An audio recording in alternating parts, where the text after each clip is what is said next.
Hello mga guys, meron na naman pong pinadala sa amin dito ang Poco X3 Pro na deadboot. So pinadala lang po ito dito sa aming shop via Lalamove lang po kasi ang owner po nito ay dito lang po sa Metro Manila. So deadboot po ang problem na to at tapos ko na po ito magawa kaya papadala ko na po ito sa owner ulit pabalik.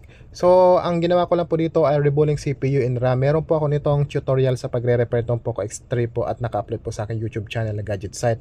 Panoorin nyo na lang po doon ang tutorial ko po nito. So common issue na po ito ng halos lahat ng Poco X3 Pro at yung mga gaming phone po. So may mga ganitong problem or ganitong unit na gusto ipa-repair, punta lang po kayo sa aming shop. Pwede po kayo mag-walk-in at hintayin nyo po yan sa aming shop. Pwede nyo rin panoorin sa amin habang ginagawa po. At kung kayo naman ay malalayo kagaya sa provinces, pwede nyo po ipadala sa amin via LBC.